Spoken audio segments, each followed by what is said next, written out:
It's very common now for students carrying out research projects in different courses now, all different types of courses from level 4 up to PhD level, qualitative research projects. I was just wondering if you had any advice for students who maybe had completed a piece of research, they've got a thesis, and they're thinking, well, I'd like to submit something to the journal, but how do I transform that into something that would be a published article? Yeah, the word you use there, which is key, is transform. So what we don't want is basically your thesis regurgitated in a summarized form as an article. That's kind of, it's almost too boring, or it's like, okay, that sounds like a thesis. We could read the thesis already. We could probably go online. But what an article is it's like it needs to be crafted in itself. It needs to have its own interest and the sort of hooks in to appeal to the reader. And it needs to be written for the journal, for the particular audience. So I would say, don't just try and what sometimes students are tempted to do is try and reduce the words of their thesis and make that into an article, and it doesn't tend to go down so well. Whereas if you can really start an article with a catchy hook or something to recognize a problem in the field or a debate and get the reader involved, and then of course you draw on your thesis, but it's better to craft the article. And I'm very happy for new first-time writers, if they contact me, to offer them some advice on this. And indeed, a couple of years ago, I published an article in this journal on how to write a journal article. So I guess I should refer people to that article.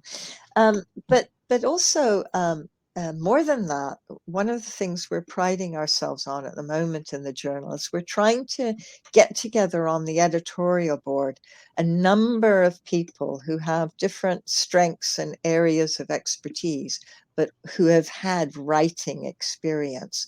They are there to help you and help the budding authors with their writing. In addition to that, I would always recommend you get any writing edited. And so we can recommend good editors as well that don't charge too much money. But it's all part of a process. It's not a quick thing. It's not like you sit down, write an article, send it off.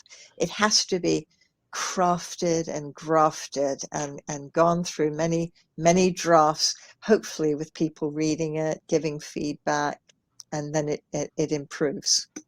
I mean, I think that's really important for students to know, because it may appear in like when students are reading journals that, oh, someone's just written an article, sent it off, and it's become published. But actually, any of those articles, no matter who's written them, there is a big process of revision and editing and disagreements about what should be included and not included. And I think what's great about this journal is that not all journals would take this approach, but this is a very supportive approach to new time writers or first time writers to help, because we know that lots of people have not had that experience or support before. And if you don't know, then you don't know. So you might need some more experienced writers or researchers to support you with that. Yeah. And also the importance of that editing process to make your writing readable. I mean, I'm not one for, some of these scientific journals, they are so dense and so full of jargon that really it's very hard for people to understand, well, what's actually being said here. I think there's something to be said for clear, simple English, and one doesn't need to try and sound clever or fancy or academic. It's about communicating.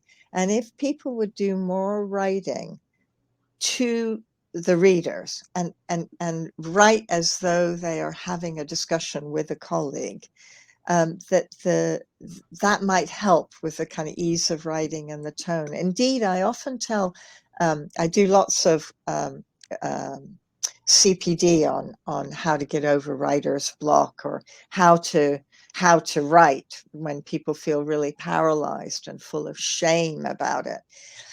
And one of the key things is, well, maybe what you could do is just have a tape recorder and speak your truth, or speak what it is you're wanting to say, and then type up your dictation. And that often is a way round the writing. It's somehow sitting with a blank screen or a blank piece of paper and thinking, now what do I first say for my introduction? You know, there's actually a way of approaching it where you don't start with the first sentence. You craft the article. First of all, you think about the structure. So say you've got an 8,000 word article you want to write. Break it down. Think about your structure. So you're going to have an introduction, you're going to have a literature review, you're going to have a methodology section, perhaps, or something like that. But then think about, okay, well, I've got 400 words for this section, 200 words for this. That makes it a lot easier. And so it's about being systematic in your crafting, and not just trying to write in the abstract. Yeah, and that's that whole idea of writer's block, isn't it? Is that actually, oh, you just think, oh gosh, I've got all of these words to write.